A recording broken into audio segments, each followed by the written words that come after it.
Hello friends, welcome to Devanshika stories world. ఇప్పుడు మీరు వినిపోతుంది ఏ మాయ చేసావో చెలియా స్టోరీలోని 4వ భాగం. వివేక్ అది చూసి, అమ్మో, ఇప్పుడు దీని దగ్గరికి వెళ్తే వాడు నా ఫ్రెండ్ అని తెలిసి నన్ను తన అన్నయ్య అని కూడా చూడకుండా అందరి ముందు కొడుతుంది. ఇప్పుడు దాని దగ్గరికి వెళ్ళకపోవటమే బెటర్ అనుకుని సూర్య వెనకే పరిగెడతాడు. మాయ ఇందుని కోపంగా చూస్తూ వాళ్ళ వెనకే వెళ్ళిపోతుంది. ఇంత జరిగిన ఇందు అంతే బొమ్మలా బిగుసుకుపోయి ఉండటం చూసి సునీత కంగారుగా ఇందుని కదిలించి, ఒసే, ఎందుకే అలా ఉన్నావు? అతను నీకు ముద్దు పెట్టాడు, ఐ లవ్ యూ చెప్పాడు, అయినా అంతే ఉన్నావు ఏంటి అని భయంగా అడుగుతుంది. ఇందు అప్పుడే స్పృహలోకి వచ్చి సూర్య ముద్దు పెట్టడం గుర్తుకు వచ్చి తనకి తెలియకుండానే చిన్నగా సిగ్గుపడి వెంటనే కోపంగా మొహం పెట్టి, వాడికి ఎంత ధైర్యం, నాకు ఐ లవ్ యూ చెప్పి మరీ ముద్దు పెడతాడు. ఇంకొకసారి నాకు ఎదురు పడితే అప్పుడు చెప్తా వాడి సంగతి. ముందు క్లాస్కి వెళ్దాం పదా, అందరూ మనల్ని విచిత్రంగా చూస్తున్నారు అని అంటూ అక్కడి నుంచి క్లాస్కి వెళ్ళిపోతారు. సీనియర్స్ అందరూ షాక్ అయ్యి ఆశ్చర్యంగా జరిగింది చూసి, సూర్యకి ఎంతమంది ప్రపోజ్ చేసినా రిజెక్ట్ చేసిన వాడు ఇప్పుడు జూనియర్ని చూసి చూడంగానే ఐ లవ్ యూ చెప్పాడు అంటే అందరికీ విచిత్రంగా అనిపించి ఇందుని స్పెషల్గా చూస్తూ ఉంటారు. కానీ సూర్యకి ఆపోజిట్గా ఉండే ప్రకాష్ మాత్రం వాడు దానికి ఐ లవ్ యూ చెప్పాడు అంటే నిజంగానే ప్రేమించాడు. ఇప్పుడు ఈ పిల్లతో మనం వాడి గురించి చెడుగా చెప్పి వాడిని ప్రేమించకుండా చేస్తే కుళ్ళి కుళ్ళి ఏడుస్తాడు. అన్నిట్లో వాడే ఫస్ట్ ఉండేవాడు కదా.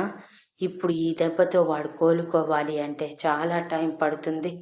ఈలోపు వాడి మీద మన పగ కూడా తీర్చుకోవచ్చు అని తన గ్యాంగ్తో చెప్పి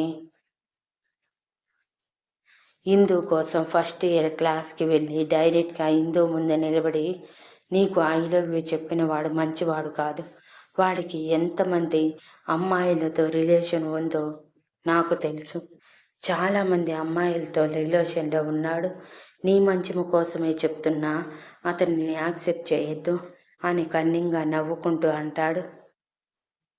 ఇందు ప్రకాష్ వైపు ఒక చూపు చూసి, నీకెందుకు అదంతా, ఇది నా పర్సనల్ ఇష్యూ, నువ్వు దీనిలో ఇంటర్ఫీర్ అవ్వకు, అతన్ని నేను యాక్సెప్ట్ చేస్తానో లేదో నీకు అనవసరం, అతనికి ఏ ఏ అలవాట్లు ఉన్నాయో నాకు అనవసరం, ఇంకోసారి అతను నా ఎదురుగా వచ్చినప్పుడు అతని సంగతి చెప్తాను, మధ్యలో నువ్వు నాకు చెప్పాల్సిన అవసరమే లేదు, కాబట్టి మూసుకొని పక్కకు పో అని యాటిట్యూడ్గా అంటుంది.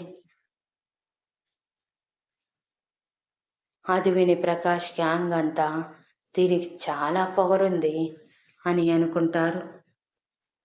ప్రకాష్ ముందు ప్రకాష్ ఇందు యాటిట్యూడ్ చూసి కోపంగా, నేనెవరో తెలుసా, నీకు సీనియర్కి రెస్పెక్ట్ ఇచ్చి మాట్లాడటం కూడా తెలియదా అని అడుగుతుంటే, నా పర్సనల్ విషయాల్లో కలుగు చేసుకుంటే సీనియర్ అయినా లెక్చరర్ అయినా నా బిహేవియర్ అయితే ఇంతే ఉంటుంది, కాబట్టి ఒళ్ళు దగ్గర పెట్టుకొని నాతో మాట్లాడండి, లేకపోతే నా చేతి వాటం చూపించాల్సి వస్తుంది, జాగ్రత్త, ప్రస్తుతానికి లెక్చరర్ వచ్చారు, మీరు బయటికి దయచేస్తే అని డోర్ వైపు చూపిస్తూ అంటుంది. ప్రకాష్ కోపంగా ఇందుని చూస్తూ అందరినీ బయటికి తీసుకువెళ్ళి ప్రకాష్ నవ్వుకుంటూ తన గ్యాంగ్తో, దీన్ని చూస్తుంటే వాడిని యాక్సెప్ట్ చేసేలా లేదు అని నవ్వుకుంటూ తన క్లాస్కి వెళ్ళి సూర్యుని చూస్తూ మనసులో, ఇంతవరకు నువ్వే గెలిచావు, కానీ ఈ విషయంలో మాత్రం నేనే గెలుస్తాను, చూస్తూ ఉండు అని కసిగా అనుకున్నాడు.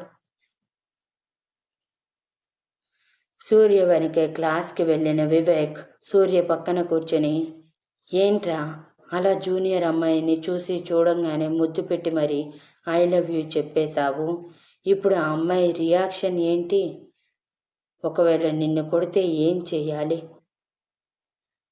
నీకెందుకు అంత తొందర, నిదానంగా ఇంప్రెస్ చేసి చెప్పొచ్చు కదా, ఇప్పుడు చూడు, తనకి నీ మీద నెగిటివ్ ఇంప్రెషన్ పడితే నిన్ను యాక్సెప్ట్ చేస్తుందా అని కంగారుగా అడుగుతాడు. సూర్య వివేక్ వైపు ఒక చూపు చూసి మనసులో, ఎంత బాగా యాక్ట్ చేస్తున్నావురా, నీ చెల్లెలికి నేను ప్రపోజ్ చేసిందే అని తెలిసి తను నన్ను ఏమైనా అంటుందేమో అని భయపడుతున్నావా, లేక నిన్ను ఏదైనా చేస్తుందేమోనని భయపడుతున్నావా? తను నీ చెల్లి అని చెబితే ఏం పోతుంది?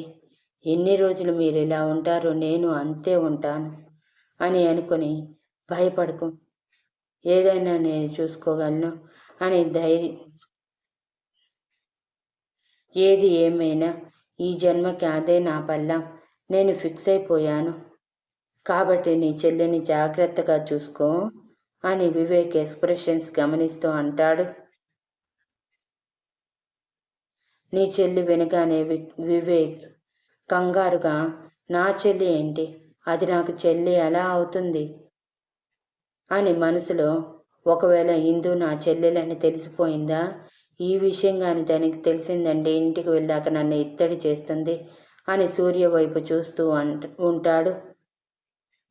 సూర్య వివేక్ ఎక్స్ప్రెషన్ గమనించి నవ్వుకుంటూ, మరి నేను ప్రేమించిన అమ్మాయి నా కాబోయే పెళ్ళాం నీకు చెల్లెలే కదా అయ్యేది, అందుకే చెల్లన్నాను, దానికి అంత కంగారు పడటం ఎందుకు అని అనుమానంగా అన్నట్టు అంటాడు.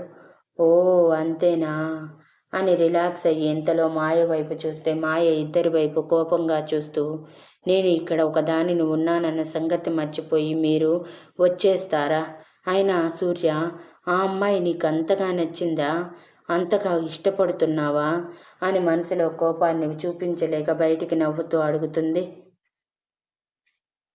సూర్య ఇందుని గుర్తు చేసుకుని తను ఇక్కడ ముద్రించకపోయింది అని తన గుండెల వైపు వేలి చూపించే అంటూ, ఈ జన్మకి అదే నా పెళ్ళం, నేనే దాని మొగుడు, ఇది ఫిక్స్ అవ్వు, నేను దాన్ని నా ప్రాణంగా ప్రేమించేశాను, మన మనసు చెప్తుందంట మన సోల్మేట్ ఎవరో, అలా నా మనసు చెప్పింది తనే నా సోల్మేట్ అని, అందుకే వెంటనే ప్రపోజ్ చేశాను. ఇక నా ప్రేమ చూపించి తనని నన్ను కూడా ప్రేమించేలా చేసుకోవటమే మిగిలింది, ఎలాగైనా అది నేను చూస్తాను అని నవ్వుకుంటూ అంటాడు. మాయ దానికి మనసులో కోపంగా ఉన్నా ఏమీ చేయలేక సైలెంట్గా ఉంటుంది. ఇంతలో లెక్చరర్ వచ్చేసరికి అవన్నీ పక్కన పెట్టి క్లాస్ వింటూ ఉంటారు. ఆఫ్టర్నూన్ లంచ్ బ్రేక్లో క్యాంటీన్లో కూర్చొని ఉన్న ఇందు సునీత దగ్గరికి వివేక్, సూర్య, మాయ వచ్చి వాళ్ళ పక్కనే కూర్చుంటారు. సూర్య ప్రేమగా ఇందుని చూస్తుంటే మాయ కోపంగా చూస్తూ ఉంటుంది. వివేక్ భయంగా చూస్తూ నా తప్పేం లేదు అన్నట్టు తన వైపు చూస్తూ ఉంటాడు. ఇందు కోపంగా వివేక్ వైపు, సూర్య వైపు చూస్తూ, మీరేంటి ఇక్కడ, వేరే దగ్గరికి వెళ్ళి కూర్చోండి, మేము ఇక్కడ లంచ్ చేస్తున్నాం కదా అని కోపంగా అంటుంది. ఎందుకు బుజ్జి అంత కోపం, నేను ఈరోజు లంచ్ బాక్స్ తెచ్చుకోలేదు, నువ్వేమైనా పెడతావా అని నీ దగ్గరికి వచ్చాను, రా ఇద్దరం కలిసి బాక్స్ని షేర్ చేసుకుందాం అని ఇందు రిప్లై కోసం చూడకుండా ఇందు చేతిలో ఉన్న బాక్స్ని లాక్కొని వెంటనే ఒక ముద్ద కలిపి ఇందుని మాట్లాడనివ్వకుండా తన నోట్లో పెట్టేస్తాడు. ఇందు కోపంగా సూర్య వైపు చూస్తూ అది తినేస్తుంది. సూర్య ఇందు కోపాన్ని ఎంజాయ్ చేస్తూ, నా వైపు కోపంగా తర్వాత చూద్దు కానీ ముందైతే తిను, బుజ్జి చాలా ఆకలిగా ఉన్నావు, నాకు తెలుసు నువ్వు ఇప్పుడు నా మీద కోపంగా ఉన్నావని, కానీ నా ప్రేమ నీకు అర్థమయ్యాక నన్ను విడిచి ఉండలేవు అని మాట్లాడుతూనే తను కూడా తింటాడు. అలా ఇద్దరు లంచ్ బాక్స్ షేర్ చేసుకోవటం చూసి అందరూ ఆశ్చర్యంగా చూస్తూ ఉంటే ప్రకాష్, మాయ మాత్రం కోపంగా చూస్తూ ఉంటారు. ఇందు మాత్రం వివేక్ వైపు కోపంగా చూస్తూ, ఇంటికి రారా నీ పని చెప్తాను అన్నట్టు బెదిరిస్తుంది. అది చూసి భయంగా వివేక్ సూర్య వైపు చూస్తూ, బావా లంచ్ అయిపోయింది కదా, ఇక వెళ్దాం పదా అని సూర్యని పట్టుకొని లాక్కొని వెళ్ళిపోతాడు. మాయ కోపంగా ఇందు వైపు చూస్తూ, చూడు సూర్య ఏదో తెలియక నీకు ప్రపోజ్ చేశాడు, అది వదిలేసి నువ్వు నీ చదువు మీద దృష్టి పెట్టు, ఎక్కువ ఇమాజిన్ చేసి ఆలోచించుకోకు అని చెప్పి వెళ్ళిపోతుంది. అది విని ఇందు కోపంగా వెళ్తున్న మాయ వైపు చూస్తూ ఉంటే సునీత ఇందు వైపు చూస్తూ ఆశ్చర్యంగా, ఇందు నువ్వు నాకు అర్థం కావటం లేదు, నీతో ఇలా ఎవరైనా చేస్తే నీ చేతి వాటం చూపించి మరి పారిపోయేలా చేసేదానివి. మరి సూర్య సార్ దగ్గర ఏంటి అలా సైలెంట్గా ఉంటున్నావు అని అనుమానంగా చూస్తూ అడుగుతుంది. అమ్మో, దీనికి అనుమానం వచ్చినట్టుంది, మేనేజ్ చేయాలి అనుకొని, అదేమీ లేదే, అసలు నాకు ఛాన్స్ ఏమైనా ఇస్తున్నాడా మాట్లాడడానికి అని అయినా పోట్లాడడానికి అయినా ఇంకొకసారి ఇలాంటివి చేస్తే అప్పుడు చెప్తా. ముందు పద, లంచ్ బ్రేక్ అయిపోయింది, క్లాస్కి వెళ్దాం అని సునీతకి మాట్లాడే అవకాశం ఇవ్వకుండా లాక్కొని వెళ్ళిపోతుంది. ఆ రోజు కాలేజ్ అయిపోయి ఇందు సునీత స్కూటీ మీద స్టార్ట్ అవుతుంటే సూర్య సడన్గా ఇందు ఎదురుగా వచ్చి నిలబడి, ఏంటి బంగారం అప్పుడే వెళ్తున్నావు, నాకు కనీసం బాయ్ కూడా చెప్పవా అని తన అడుగు దూరంలో నిలబడి, నువ్వు చెప్పకపోయినా నేను చెప్తాను, అది నా స్టైల్లో అని నీ గట్టిగా హక్ చేసుకొని, బాయ్ బంగారం, నిన్ను ఈ కొంచెం సమయం వదిలి ఉండాలని లేదు, కానీ తప్పదు కదా, పెళ్ళయ్యేంత వరకు ఇంతే ఉండాలి. నువ్వు తొందరగా మన ప్రేమని పెళ్లి చేసుకుని తొందరగా నా ప్రేమని ఒప్పుకో, ఎంత వీలైతే అంత త్వరగా పెళ్లి చేసుకుని 1 డజన్ మంది పిల్లల్ని కని సంతోషంగా ఉందా అని చెప్పి, ఓకే చాలా ఎక్కువగా మాట్లాడుతున్నాను కదా, సరేలే ఈ రోజుకి ఇది చాలులే, మళ్ళీ రేపు నీ కోసం ఇంకొక సర్ప్రైజ్తో ముందుంటాను అని చెప్పి ఇందు బుగ్గ మీద ముద్దు పెట్టి, ఈ రోజుకి షాకులు చాలు, నైట్ అంతా నా గురించి ఆలోచిస్తూ ఉంటుంది పాప అని అనుకొని వెళ్ళిపోతాడు. ఇందు సూర్య చెప్పిన మాటలకి తనకి తెలియకుండానే నవ్వుకుంటూ స్కూటీ స్టార్ట్ చేసి సైలెంట్గా ఇంటికి బయలుదేరుతుంది. సునీత అదంతా చూసి అనుమానంగా అనిపించిన ఇందునే చెబుతుందని సైలెంట్గా ఉంటుంది. అలా ఇందు ఇంటికి వెళ్ళి వివేక్ కోసం వెయిట్ చేస్తూ సోఫాలో కూర్చొని ఉంటుంది.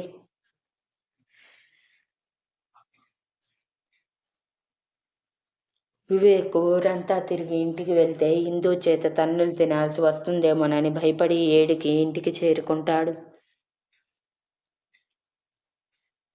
అప్పటికే ప్రతాప్ గారు వచ్చి ఇందు పక్కన కూర్చొని మాట్లాడుతూ ఉంటే, అమ్మయ్య, డాడీ ఇంత నార్మల్గా ఉన్నాడు అంటే ఇది ఏది చెప్పినట్టు లేదు అనుకుంటూ విజిల్ వేసుకుంటూ మరి ఇందు ఎదురుగా సోఫాలో కూర్చొని మమ్మీ వాటర్ అని అరుస్తూ ఉంటాడు. ప్రతాప్ గారు కోపంగా వివేక్ వైపు చూస్తూ, నేను నీకేం చెప్పాను, నువ్వేం చేశావు, నాకు ఇందు అంతా చెప్పింది అని కోపంగా అడుగుతారు. ఆ మాటకి వివేక్ షాక్ అయి ఇందు వైపు చూస్తూ ఉంటే ఇందు కన్నింగా నవ్వుతూ వివేక్ వైపు చూస్తూ ఉంటుంది.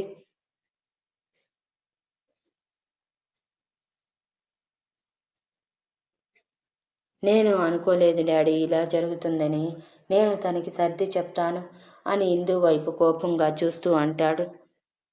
ఆ మాటకి ప్రతాప్ గారు అయోమయంగా వివేక్ వైపు చూస్తూ, ఎవరికి ఏం చెప్తావురా, ఏం మాట్లాడుతున్నావో అర్థమవుతుందా, నేను అడుగుతున్నది నా బంగారు తల్లిని జాగ్రత్తగా ఇంటికి వెళ్లే ముందు ఇంటికి వచ్చేటప్పుడు తన వెనకే ఫాలో అవ్వమని చెప్తే ఊర్లో పడి తిరుగుతున్నావా అని కోపంగా అడుగుతాడు.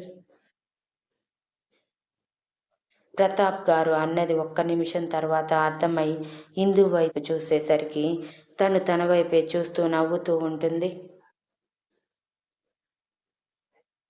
వివేక్ కోపంగా ఇందు వైపు చూస్తూ, మీరు దాని గురించి మాట్లాడుతున్నారా, నేను ఇంకా వేరేది అనుకున్నాను అని అంటాడు. ఇంకా దేని గురించి అనుకున్నావు అని అనుమానంగా చూస్తూ అడుగుతారు. వివేక్ మనసులో, చీ వెధవ, ఒక్కసారి కూడా మేనేజ్ చేయటం రాదు, నీ మొహం మీద కాకిరెట్టవయ్య అని తనని తానే తిట్టుకొని, అంటే ఏమీ లేదు డాడీ, నేను దీని గురించి అనుకున్నాను, అయినా అది నాకు సీరియస్గా వార్నింగ్ ఇచ్చింది, దాని వెనక నన్ను ఫాలో చేస్తూ రావద్దని చెప్పింది, అందుకే నా ఫ్రెండ్స్తో కలిసి బయటికి వెళ్ళి వచ్చాను డాడీ అని ఇందు వైపు చూసి ఇరికించాను అన్నట్టు నవ్వుతూ అంటాడు. ప్రతాప్ గారు సీరియస్గా ఇందు వైపు చూస్తూ, వాడు చెప్పింది నిజమేనా బంగారు తల్లి అని అడుగుతారు. ఇందు సీరియస్గా వివేక్ వైపు చూస్తూ, అది డాడీ, అంటే నేను తన చెల్లిని అని తెలిస్తే అందరూ నాకు స్పెషల్ ట్రీట్మెంట్ ఇస్తారేమో అని నేను తన చెల్లిని అని చెప్పకు, నన్ను ఫాలో అవ్వకు అని నేనే చెప్పాను అని నవ్వుతూ ప్రతాప్ గారిని ఐస్ చేస్తుంది. సరేలే బంగారు తల్లి, నువ్వు ఏది చేసినా ఆలోచించే చేస్తావు, నాకు నమ్మకం ఉంది అని నవ్వుతూ అంటారు. ఇంతలో పద్మ వాటర్ తీసుకువచ్చి, ఎప్పుడు నా కొడుకు మీద పడి ఏడవటమేనా మీ ఇద్దరి పని? నా కొడుకు ఏది చేసినా కరెక్ట్గానే చేస్తాడు అని వివేక్ తల నిమురుతూ అంటుంది. దానికి ప్రతాప్ గారు ఇందు ఒకరి మొహాలు ఒకరు చూసుకొని అవునవును అని నవ్వుతూ అంటారు. అలా ఆ రోజు సరదాగా గడిపి అందరూ భోజనం చేశాక ఇందు రూమ్లోకి వెళ్ళి బెడ్ మీద పడుకుని సూర్య గురించి ఆలోచిస్తూ నవ్వుకుంటూ నిద్రపోతుంది.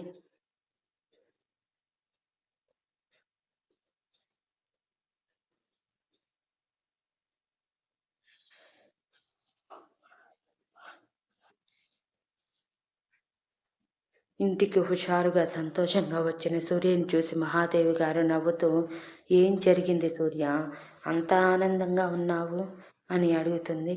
సూర్య జరిగిందంతా చెప్పి, తనకి నేను ముద్దు పెట్టినప్పుడు షాక్ అయి తన కళ్ళు పెద్దవయ్యాయి. ఫస్ట్ టైం నన్ను చూసినప్పుడు తన కళ్ళల్లో మెరుపు ఎలాగైతే నా కళ్ళల్లో తనని చూసినప్పుడు కనిపించిందో అలా కనిపించింది నానమ్మ. నాకు చాలా సంతోషంగా ఉంది. ఖచ్చితంగా తను నా ప్రేమని ఒప్పుకుంటుంది. నువ్వు అన్నట్టు తొందరగా పెళ్లి చేసుకుంటాను.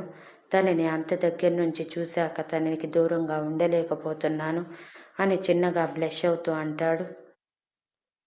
అది చూసి మహాదేవి గారు చిన్నగా నవ్వుతూ, నీ మొహంలో ఇలాంటి స్వచ్ఛమైన నవ్వు చూసి చాలా ఏళ్ళైంది సూర్య. నువ్వెప్పుడు ఇలాగే నవ్వుతూ సంతోషంగా ఉండాలి అని ఎమోషనల్ అవుతుంది. నువ్వు బాధపడకు నానమ్మా.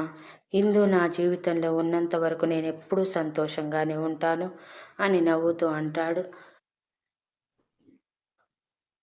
సరే వెళ్ళి ఫ్రెష్ అయ్యి రాపో. నీకోసం నీకు ఇష్టమైన స్నాక్స్ చేశాను తిందువు అని సూర్య రూమ్లోకి వెళ్ళాక మహాదేవి గారు అప్పుడే వచ్చిన విశ్వనాథ్ గారికి జరిగిందంతా చెప్తుంది. ఆయన అంతా విని, ప్రతాప్ గారు కూడా మనలాగే మంచి బిజినెస్ మ్యాన్. ఆయన పిల్లల గురించి కూడా విన్నాను నేను. చాలా మంచి వాళ్ళంట. అలాంటి ఇంటి నుంచి వచ్చిన అమ్మాయి మన ఇంటి కోడలైతే ఇంకేమి సంతోషమే అని నవ్వుతూ అంటారు.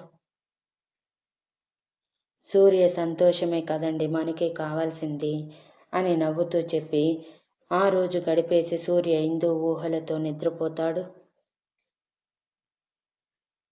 నెక్స్ట్ డే ఇందు, వివేక్, సునీత కాలేజ్కి వెళ్ళేసరికి సూర్య తన కోసం ఎంట్రన్స్లోనే ఎదురు చూస్తూ ఉంటాడు. ఇందు రాగానే తనని చూసిన సూర్య కళ్ళల్లో మెరుపు ఇందు దృష్టిని దాటిపోలేదు. ఇందు కొంచెం లోపలికి రాగానే సూర్య నవ్వుతూ ఇందు స్కూటీకి అడ్డంగా నిలబడి ఇందుని స్కూటీ దిగి నిలబడమని చెప్పి తను నిల్చున్నాక, హాయ్ బుజ్జి, ఈరోజు నీకోసం స్వీట్ సర్ప్రైజ్ అని చెప్పాను కదా, అందుకోసమే నీకు ఈ గిఫ్ట్ అంటూ రోజు తీసుకొని మోకాళ్ళ మీద కూర్చుని ఐ లవ్ యూ బుజ్జి అని నవ్వుతూ అంటాడు. అది చూసి క్యాంపస్ అంతా నవ్వుతూ వాళ్ళ వైపు చూస్తూ ఉంటారు. ఇందు ఇబ్బందిగా తలదించుకొని సైలెంట్గా ఉంటుంది. అది చూసి వివేక్ ఆశ్చర్యంగా ఇందు వైపు చూస్తూ ఉండగానే సూర్య పైకి లేచి, ఇంతమంది ముందు యాక్సెప్ట్ చేయటానికి భయంగా ఉందా? అయితే నా దగ్గర ఒక ప్లాన్ ఉంది అంటూ తనే స్వయంగా ఇందు జడలో ఆ పువ్వుని పెడతాడు. అది చూసి ఇందు కోపంగా సూర్య వైపు చూస్తూ ఉంటే, అంత కోపం వద్దు బుజ్జి అని నవ్వుతూ అని, ఇది నువ్వు తీసి పడేశావు అంటే నేనంటే నీకు ఇష్టం లేదని ఫిక్స్ అవుతాను. ఆ మాట అనేటప్పుడు సూర్య గొంతు వణికింది. అది వివేక్ ఇందు సునీత గురించి గమనించారు. నీ రిప్లై ఏదైనా సరే దీని ద్వారా చెప్పు బుజ్జి అని చెప్పి అక్కడి నుంచి తన క్లాస్కి వెళ్ళిపోతాడు. ఇందు కోపంగా సూర్య వైపు చూస్తూ తన చేతిలో ఉన్న రోజ్ తీసి జాగ్రత్తగా బ్యాగ్లో పెట్టుకొని పద, క్లాస్కి టైం అవుతుంది అని అంటుంది. అది చూసి సునీత ఫిక్స్ అయిపోయింది ఇందు సూర్యని ప్రేమిస్తుందని. ఇందుని విచిత్రంగా చూస్తూ వివేక్ కూడా సూర్య వెనకే క్లాస్కి వెళ్ళిపోతాడు. అదంతా చూసిన ప్రకాష్ ఇందు పువ్వు తీసేయటం చూసి సూర్యని ప్రేమించటం లేదని ఫిక్స్ అయ్యి సంతోషంగా నవ్వుకుంటూ వెళ్ళిపోతాడు. వాళ్ళిద్దరి క్లోజ్నెస్కి వచ్చిన 10 నిమిషాలకి మాయ వచ్చి సూర్య అంత టెన్షన్గా ఉండటం చూసి, ఏమైంది సూర్య, అంత టెన్షన్గా ఉన్నావు అని నవ్వుతూ అడుగుతుంది. సూర్య జరిగిందంతా చెప్పి, ఇందు ఖచ్చితంగా నన్ను యాక్సెప్ట్ చేస్తుంది, ఆ నమ్మకం నాకు ఉంది, కానీ ఏదో మూల చిన్న టెన్షన్, ఒప్పుకోకపోతే అని భయంగా ఉంది అని హాస్ అంటారు. ఒప్పుకోకపోతే భయంగా ఉంది అని అంటారు. అది విని మాయ, నీకెందుకు సూర్య అంత భయం, నీకోసం ఎంతమంది చచ్చిపోవట్లేదు, దానికోసం నువ్వెందుకు ఏడవటం, అంతలా తను ఒప్పుకుంటే ఓకే, ఒప్పుకోకపోతే వదిలే అని రెక్లెస్గా అంటుంది. వదిలేయటానికి తను నేను వాడుకోవటానికి ప్రేమించలేదు, పెళ్లి చేసుకొని ప్రాణంగా చూసుకోవటానికి ప్రేమించాను. నా లైఫ్లో ఉంటే తను తప్ప ఇంకొక అమ్మాయికి చోటే లేదు, ఈ జన్మకి ఇదే నా భార్య అని సీరియస్గా గట్టిగా అంటాడు. అది విని వివేక్ ఎలాగైనా ఇందో సూర్యలని కలపాలని ఫిక్స్ అయ్యింది. అదంతా విని ప్రకాష్ గారు నవ్వుకుంటూ, ఈరోజు ఇందు తన డెసిషన్ చెప్తుంది, ఎలాగైనా కేసు ఒప్పుకోను కాబట్టి రిలాక్స్గా జరిగేది చూస్తూ ఉండొచ్చు అని నవ్వుతూ అనుకుంటాడు. వివేక్ మాత్రం ఏదో ఆలోచిస్తూ ఉండటం చూసి మాయ వివేక్ని కదిలించి, నువ్వేంట్రా అలా ఉన్నావు, వాడికి నచ్చ చెప్పక అని అసహనంగా అంటుంది. నాకెందుకు ఆ అమ్మాయి కూడా మన వాడిని ప్రేమిస్తుంది అనిపిస్తుంది, ఏదైనా ఈరోజు తేలిపోతుంది కదా, సో నో ప్రాబ్లం, రిలాక్స్గా ఉండు అని అంటాడు. ఆ మాటకి మాయ కోపంగా ఇంకేమీ అనలేక సైలెంట్గా కూర్చొని ఉంటుంది. అలా మధ్యాహ్నం వరకు క్లాసుల తర్వాత ఇందు సునీత క్యాంటీన్లో కూర్చొని లంచ్ బాక్స్ ఓపెన్ చేసి లంచ్ చేస్తూ ఉంటే సూర్య తన దగ్గరికి వచ్చి తన తలలో తను ఇచ్చిన రోజ్ లేకపోవటం చూసి చాలా బాధగా ఇందు వైపు చూస్తూ, నీ సమాధానం చెప్పకనే చెప్పావు బుజ్జి, నేనంటే నీకు ఇష్టం లేదని, ఇంకెప్పుడు నిన్ను డిస్టర్బ్ చేయదు, అలా అని నీ ప్లేస్లో ఇంకొక అమ్మాయి నా జీవితంలో ఉండదు, నువ్వు నా పక్కన లేకపోయినా నా మనసులో ఉంటావు అని చెప్పి వెనక్కి తిరిగి వెళ్ళిపోతూ ఉంటే సూర్య అని పిలిచిన ఇందు పిలుపుకి సూర్య ఇందు వైపు తిరిగి చూసేసరికి అందరి కళ్ళు ఆశ్చర్యంగా పెద్దవవుతాయి. ఇందు మోకాళ్ళ మీద కూర్చొని ఉదయం సూర్య ఇచ్చిన రోజునే పట్టుకుని నవ్వుతూ సూర్య వైపు చూస్తూ ఉంటుంది. అది చూసి అందరూ షాక్ అయి చూస్తూ ఉండగానే, ఐ లవ్ యూ సూర్య, నువ్వంటే నాకు కూడా చాలా ఇష్టం, నిన్ను నేను చూడగానే ప్రేమించాను, నువ్వు నాకు మా అన్నయ్య ఫ్రెండ్గా మాటల్లో తెలుసు, అప్పుడే నీ మీద అభిమానం ఏర్పడింది, కానీ ఎప్పుడూ చూడలేదు కదా, అందుకే నిన్ను గుర్తుపట్టలేదు, కానీ మొదటిసారి చూడగానే ఇష్టపడ్డాను, నువ్వు ప్రపోజ్ చేయగానే కొన్ని రోజులు నిన్ను నా వెనక తిప్పించుకొని ఒప్పుకుందాం అని అనుకున్నాను, కానీ నువ్వు ఇంత సీరియస్గా ఉంటావని అనుకోలేదు, అందుకే తప్పక ఇప్పుడే చెప్పేస్తున్నాను, ఐ లవ్ యూ సూర్య అని నవ్వుతూ అంటుంది ఇందు. అదంతా కలలా అనిపిస్తుంటే సూర్య నిదానంగా తన ముందు మోకాళ్ళ మీద కూర్చొని, ఇదంతా నిజమే కదా బుజ్జి, నువ్వు నన్ను ప్రేమిస్తున్నావు కదా, నేను కల కనటం లేదు కదా అని తడబడుతూ అడుగుతాడు. నిజం సూర్య అంటూ గట్టిగా హగ్ చేసుకుని, ఇప్పటికైనా తెలిసిందా మనం నిజంలోనే ఉన్నాం, నేను నీకు ప్రపోజ్ చేశాను, నువ్వు తిరిగి నాకు ఐ లవ్ యూ చెప్పలేదు అని బొంగమూతి పెట్టుకుని అంటుంది ఇందు.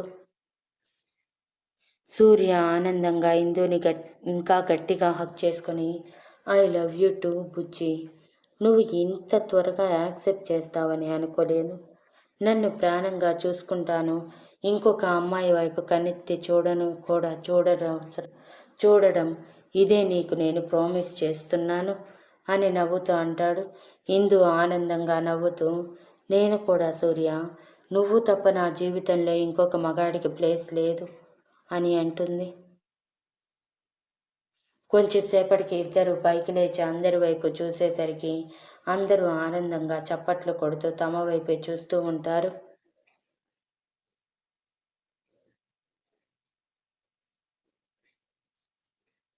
కానీ వివేక్ మాత్రం షాక్ అయ్యి ఇందు వైపు చూస్తూ ఉంటే, ఏంట్రా అలా షాక్గా చూస్తున్నావు? నీ చెల్లి నాకు ప్రపోజ్ చేస్తుంది.